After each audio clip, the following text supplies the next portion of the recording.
Hey yo, it's Heed. It's a rainy day. I thought I would and I'm in my garage, staying out of the rain, but still being outside. I love being outside. Yeah, sorry, it's so dark. Um, so I thought I would continue on where I left off. Last time was part one of my AQ50 test. So I made it to number 13 last time, so I'm going to start on number 14. So here we go. First question. Is making up stories easy for you? Sorry, I kind of paraphrased these questions.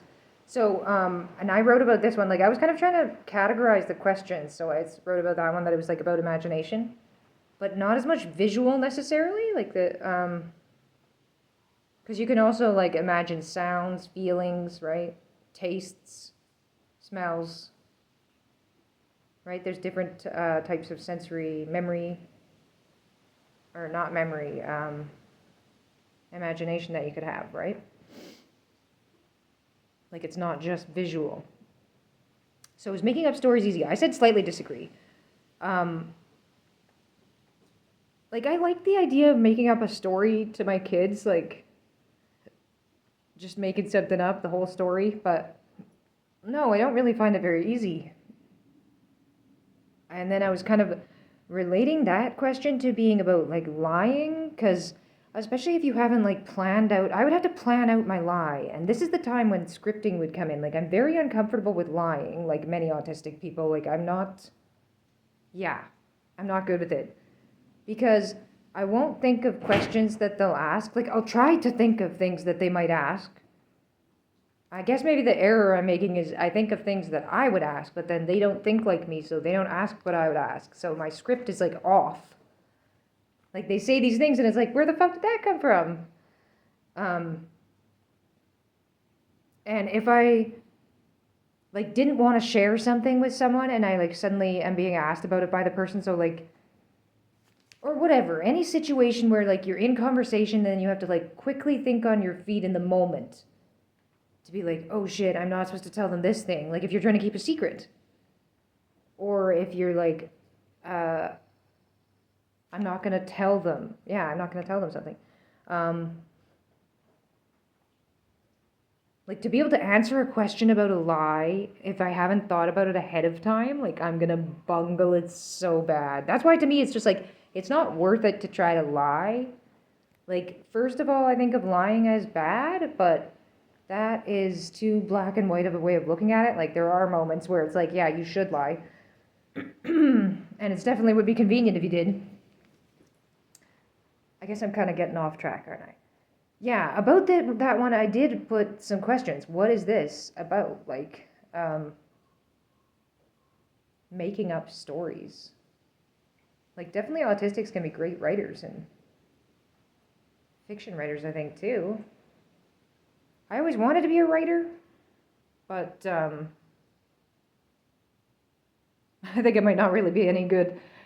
I mean, I guess you could say I've been practicing. You could argue, one could make the argument that I've been practicing ever since I could write by like doing like writing a journal all the time. I really use, to protect my mental health, I really use writing as a way of healing. I use writing as a way of understanding things. It's like my thoughts get put together by being made into words. So like that could be done by having a conversation or like in bouncing ideas off of the person, right? Or it could be done with a journal. Just something where it makes your thoughts more concrete in a way. Like it feels like it's just a confusing bunch of stuff in my brain it doesn't coalesce into meaning something sometimes. Like the meaning is what I can arrive at with writing. That's what I do to try to do. Anyway, that's way off track, right? All right, so number 15. Drawn more strongly to people than things. I had a bit of a stuff to say about this one. I put slightly disagree. Slightly disagree. I have like, well, what it makes me think of is like they're kind of bringing up whether you're materialistic. Doesn't it feel like that? Like, would you want to say this is what I wrote. Wouldn't people feel like it makes them sound terrible to say they prefer things to people? Because it kind of sounds like you're saying that you're like a materialist. It's like, who gives a fuck about anyone? I just care about stuff. Or, like, that sounds messed up. Um, but on the other hand, like, I do really value things and, like, I'm sentimental about things. Like, for instance, my earrings that I'm wearing. I've always loved emeralds, and my birthday is in May. So emerald is the birthstone, and now I now own emeralds, synthetic emeralds, and I'm really like, it's very much a cherished item. It's like, I can't believe I guess I always thought that I would never own one because I would never be wealthy enough to have one. And I have two earrings and a necklace. I think it is a lot cheaper because it's synthetic, but yeah. And there's also other things that are really valuable to me that people don't tend to think of as being so valuable, like feathers and rocks and stuff, that I've found. Some of those type of things are yeah, objects that I've just found on the side of the road and stuff. Like, one thing I found is a rosary, and I'm not Catholic, and I actually didn't even know what a rosary was, but I just happened to find this thing, and it looks like a plus symbol, and it's got like it's like a tiny little bracelet with a plus symbol on it, basically, with like a few beads around. But I just asked someone, I was like, is this a rosary? And they were like, yeah. And I was like, whoa, no way. Because I knew that they had beads and then they had something to do with being Catholic. I didn't know, like, don't they always have the cross symbol too? I don't know why it's like more of a plus sign. Like, how come it doesn't look more like a cross?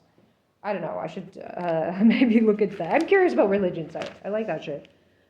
Let's see if I missed anything for that one. Drawn more strongly to people than things. I am extremely drawn to people, I would say. Like, I really love people. Even people that I have not met. It's not really that much about that. And, like, you don't have to be that great. I love you. But, it would only be if you were just, like, straight up a really horrible person. Like, if you do something horrible to my mom, you can die in a hole. Right? And I have one person who I'm like, yeah, you can die in a hole, man. Yeah, I really, really care about people. And also, I'm really fascinated by people, which is, I think, really confusing in the context of this test. Like, to me, meeting new people is an opportunity to study people more. Anyway, sorry, let me get back to what I'm saying. Drawn more strongly to people than things. Yeah, I like people and I'm fascinated by them. Oh yeah, like I said. And their minds as an interest. But also I care. Things are just things. But on the other hand, I really cherish things too. Yeah, okay, so I basically made all my points there. And also, comparing people to things as something that you're drawn to seems kind of just really random. Like, you're saying people versus anything else. That's putting a lot in the category of anything else. Like, other living things also, right? And inanimate objects. The other category is really large. Sorry if I'm just kind of ramble. Okay, I'll go to the next question. 16. Strong interests I get upset about if I can't pursue. Definitely agree. I can sometimes really suffer from, I think, depression, really bad. I know some people kind of experience depression as like like being numb and stuff. I think I a lot of times experience it as like really intense pain. It's pretty bad. But and appetite effect too. I lose my appetite a bit. Like, it's hard to really eat. I do try to like reach to food for comfort a bit, but like, I enjoy my food. but it's harder to enjoy when you're feeling really down. But yeah, the reason I brought up depression is because if I'm not learning something, like if I'm not engaging in a strong interest, I start to just lose all, like, desire to live, basically. Like, there's no point of things then. I need to be always feeding that thirst for knowledge, basically, to be feeling good. If I'm not able to learn more things all the time, like, I can be fascinated by a lot of different things. But if I'm deprived of that, if things are not interesting enough for me, like, that is very detrimental. Like, working at a dead-end job can kind of have that feeling of, like, nothing's happening in your life. And that does not feel okay to me. But, like, taking some classes could be something that would really improve how you feel then. Or just trying to learn about something in whatever way you can. Like, I tend to do it the free ways. Okay, so I'm going to go to the next one. Intense knowledge thirst. Yeah, see, I made my point there. Okay, number 17. Enjoy social chit-chat. Definitely disagree. With this one, it took me a while to come around. I'm going to actually just pace around. Sorry if this video is really annoying with the light change and all that and me moving around. But I really feel better doing this. I feel better than if I move around and talk. Going on a walk with someone and talking with them just seems so natural. I wish that was something I could do, because I feel like it's not. My husband won't come with me. My kids will. I do go on walks sometimes with, if I only go with one kid though, it tends to go a lot better. Conversation-wise. Well, one-on-one, I've always been much better one-on-one. Like, it's difficult to manage the more people. It's just, the difficulty level goes way, way up. Okay, sorry, let me get back to what I'm trying to say. Enjoy social chit-chat. No. Yes, it took me a while to come around on this, to realize that I don't enjoy social chit-chat. Well, because what I don't enjoy is having to do a script. Like, I don't want to have a conversation where you say, how are you? And I say, I'm fine. And how are you? And then you say, you're fine. And then it's like, what's the point? Why did we do this? That's how it is in my mind. I still always, like, I'll tell people how I really am. Usually. When I'm horrifyingly depressed, if I'm just like, I'm not going to tell them that I'm, like, on the edge of suicide, right? Then I might say fine to just go along with it and be like, I'm going to get out of this encounter as quickly as I can. Definitely I can get into that state in social situations where it's just like, I'll agree with you or say whatever you want, whatever it takes to get me out of here as quick as I can. And that's not good to do that. Yeah, so I refuse to conform to the script. And I think people do not like it. I think it's not really good for me socially. Like, overall, my general experience, I mean, people don't really be mean to me. They're fine with me. But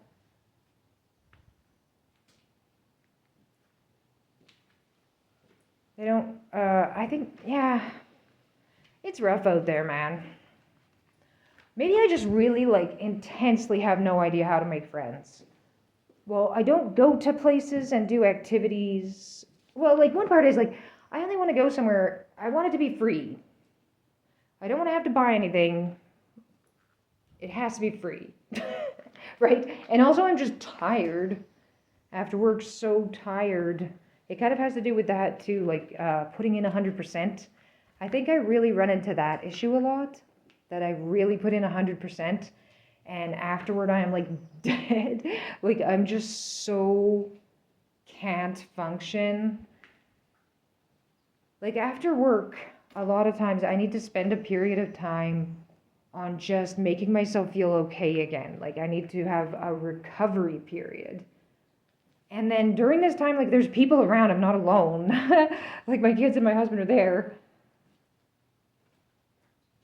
So like people are asking me to do stuff and I'm having to do things, but it's like I am just so tired. And I have a bit of a thing about, like, if I've just prepared myself a plate or a bowl or whatever of food and I'm sitting down to eat it, and a kid comes up to me and they want me to get them something, the answer is no. I am hungry. I matter. I get to eat my food right now. Just let me eat my goddamn food. I'll get you your thing when I'm done. It's not as if I'm there eating all the time. You can't bother me when I'm eating, like growl, right? Because I have a hard time eating enough sometimes. So, like, if it's the moment when I'm trying to take care of myself, I'm sorry, but you're not getting in between me and taking care of myself right now. Yeah, as you can see, I need therapy. Yeah, my people pleasing is very bad. It's really out of control right now. It's not cool. It's really not cool. But hopefully it'll be a little easier on me now. What am I saying? Strong interest? No. Enjoy social chit chat. See, before I probably would have, I bet a lot of times when I did this test, I answered that. Slightly agree, I bet. See, because it's taken me so long to realize that I don't. Because I realize that I'm not doing it right. And do people like the way I'm doing it? I don't think they do. They feel like they've gotten like more information than they bargained for sometimes. Some people like me and some people don't. Some people won't like my weirdness. And I kind of have a sense of who will.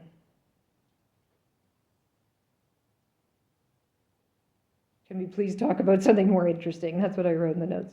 Okay, so number 18. When I talk, others can't get a word in. That was my paraphrasing of the question. So I said slightly agree. Because definitely it is at times like, yeah, I think I can be pretty intense on like, I'm just doing an intense monologue now. Like talk. And then also people, maybe because of the subject matter sometimes, but people just don't know what to say after. And then sometimes it can be like, so then I talk more. So then it's even more kind of like monopolizing. And then it ends up with me like going quiet for a long time and not knowing what to say. It just feels really awkward. Things that I find so interesting.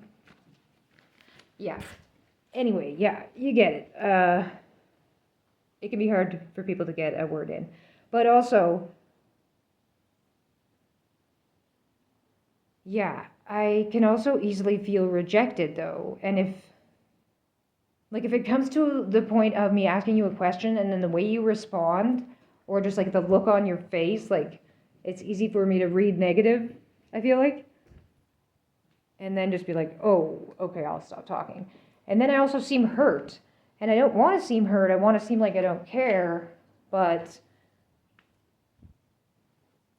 it's really hard for me to trick someone. Like if I'm hurt, you probably can tell. I try to seem like I'm fine. And I get shut down by things too. Like I'm sensitive. And I get shut down by things so that I get to a point where I just completely don't have any facial expression.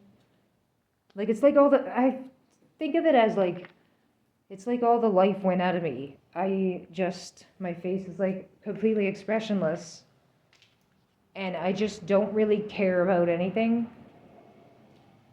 It's a state of like being devastated. It's like I give up totally. Is that a shutdown? Yeah, I think it is. I definitely get that. A lot of times from like emotional trigger, like criticism or like in an argument, or like feeling like I really fucked something up, stuff like that. What the fuck am I even talking about? When I talk, others can't get it. Yeah, how did I change? Yeah. Okay, so number 19. Oh, I see how I got that out. Number 19. Fascinated by numbers. And I put, numbers are my best friends, yo. Definitely agree, I said.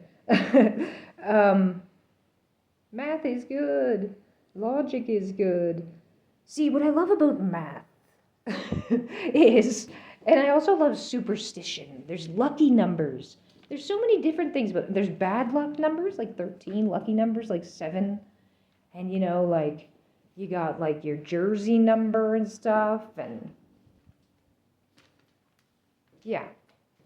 But what I love about math is how it's so straightforward. It's like with the rigid thinking, I feel like it just goes so perfectly with that. It's like you're either right or you're wrong. You got the correct answer or you did not.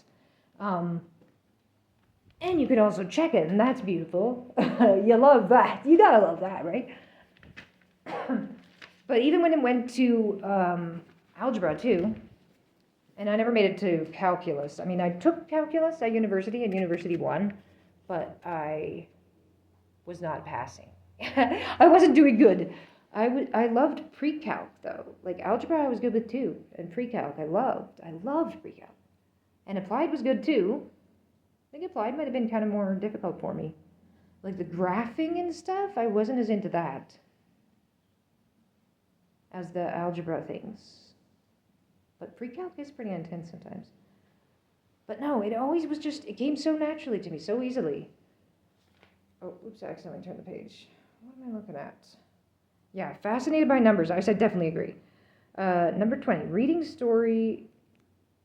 When you're reading a story, is it hard for you to work out the character's intentions? Yeah, with this, I would slightly agree. Because I think that, well, it's hard for me to work out people's intentions. And like, if there's something to do with kind of reading in between the lines, I'm probably not going to be getting that. Like symbolism, understanding the symbolism, that would be maybe lost on me. If you told me about it, sure. But like, am I just going to pick up on it? I don't know. Probably not. But in my mind, I just thought, like, hard to work out the character's intentions. It's telling you that. Like, what you're reading is telling you everything that you know. Like, wouldn't you understand things just as well as anybody else? But I guess, like, no, maybe not.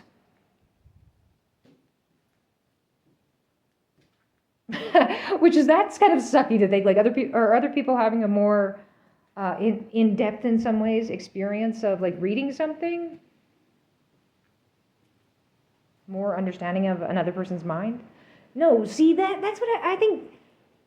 Reading fiction and just reading anything that's written by someone else, like about their experience and that kind of thing, it can be such an eye-opening thing to like see how other people think.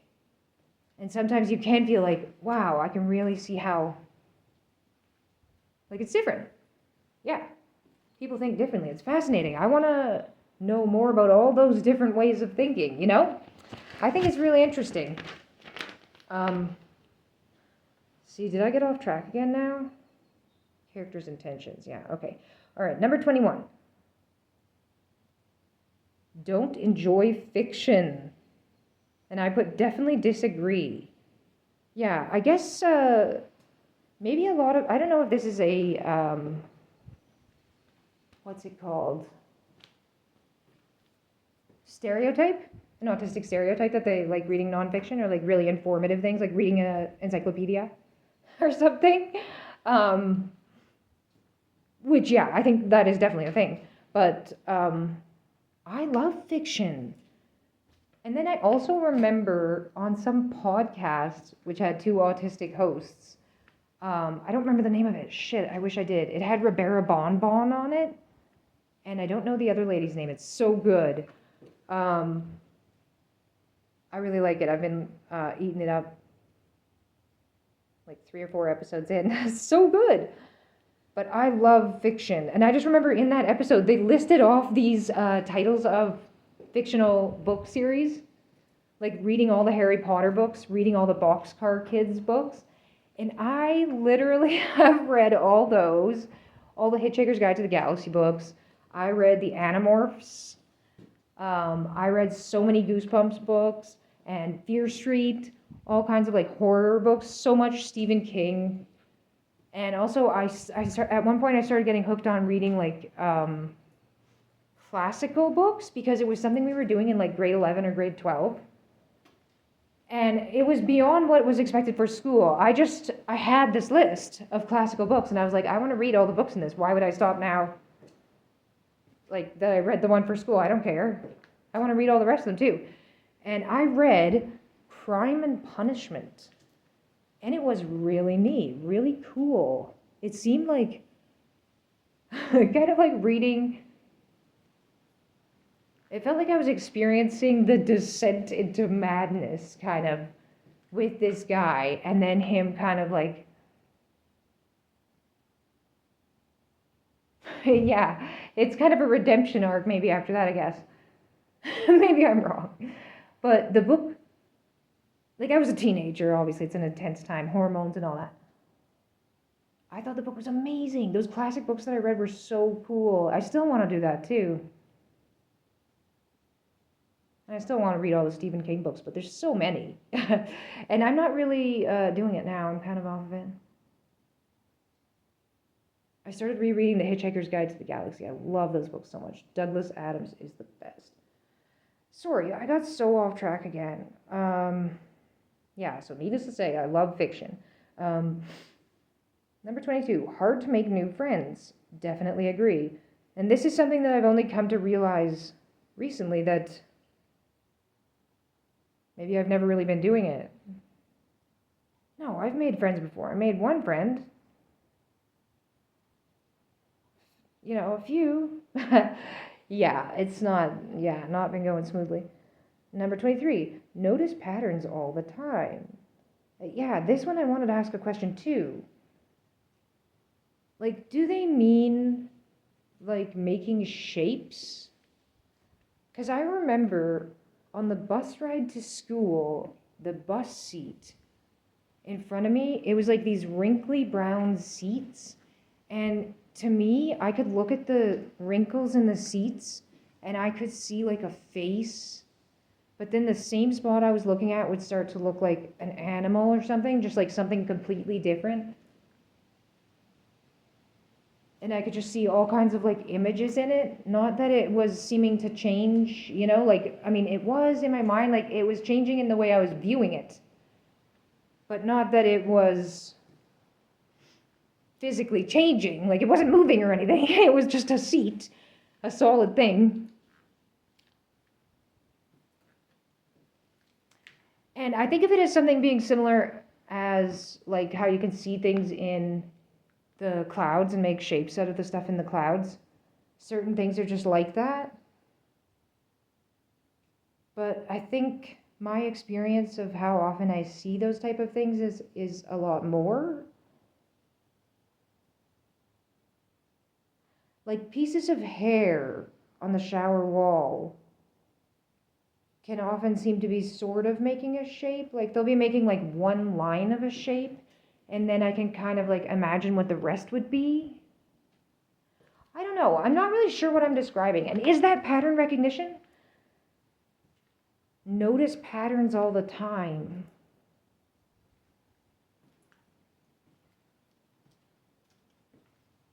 Yeah, I put for that one, definitely agree. But that's kind of what I'm talking about. Those are the patterns. I make a lot of connections. And is that the same as noticing a pattern? Yeah, it is, isn't it? See, I just feel kind of wobbly on the idea now. Like, unsure of whether I understood. Like, what type of pattern? I'm probably just overthinking it. Classic, right? Okay, number 24. Theater, would you prefer, this is like, would you prefer a theater than a museum? And I had a lot of thoughts about this. I put slightly disagree. So meaning I would prefer the museum more. And I was thinking that there's so many different ways you could look at those two types of places. Like if you were going to a movie with your friend, or like on a date or whatever, the part where you're in the movie, which would be a lot of it, would be not social. If you had sensory problems, you could think that the movie was too loud. So maybe the museum is a quieter place that you would like more.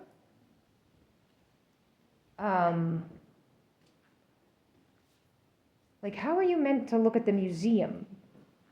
The museum could be a very exciting place because of it being informational.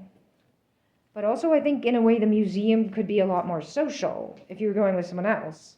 But then again, like, it's a quiet place, and people are, like, reading and looking at the stuff, like, if it's, like, dinosaur bones or something, right?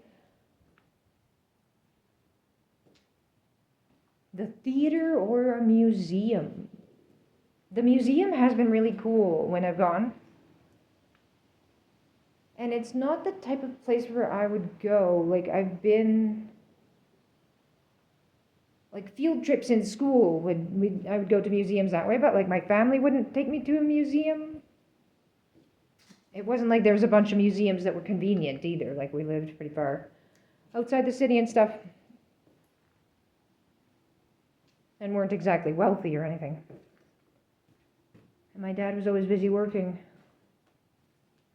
But since I've been here on the East Coast, I've been to a lot of cool places, and some with my kids. It's been really neat. And the theater is kind of another place that I would not really go to, just because it's like, it's so expensive, and it's like, I can watch TV not at the theater. The theater is fun. Well, I'm just cheap. But yeah, it's just, there's so much like, that goes into thinking of which one would they think I would like? I don't know. And then the last one for this page, so the last one for this part, sorry it went on so long, jeepers. Number 25, daily routine disturbed, doesn't bother me. That's how I summarized it. So I put definitely disagree, yes. If you disturb my daily routine, it bothers me big time. And I'm just starting to understand this. Yeah, that's my note that I put on the side, just starting to understand this. Yes, because what made me realize this is when I don't have a normal work day, like I just drive to work all the way till I have to pick up my kids, pick them up, go back to work, and then work till I'm done and go home. That's my normal work day. It's already being interrupted once by that picking up the kids, right? But if that does not happen, like if there's any appointments or anything, it is so bothersome to me. Like, it's such a imposition, it feels like having to worry that I'm going to miss this thing, that I'm going to be late for this thing. Do I have everything I need for this thing? And then, like, after it's done, am I going to feel like I blew it? Even having, like, an appointment that's a Zoom meeting is quite... It's discombobulating. Having your routine disturbed. I didn't realize it about myself for a long time, but it is very disturbing for me. It is. I do like being spontaneous, but not if it's someone else's idea. And if I have a certain idea of how things are going to go, like I will have a plan kind of in my mind, and then I will get upset if that plan gets thrown off, but which is like no one's fault. Like if someone threw off my plan that I never told anyone, it's like, okay, well, you can't expect things to always go the way you pictured in your mind. Obviously, that's a bit over the top. Anyway, I don't know. I hope you guys, I hope somebody's going to watch this. I don't know if, I'd really love any insights into these questions. Like if any of them are bringing anything up for you. They're not, the test isn't always in the same order, so it's not like these are, it would be in a different order every time. There's no significance of which number is which. I'm just telling you the numbers so that we know like how close we're getting to 50. We have still 2 pages left. Anyway, the end. Bye.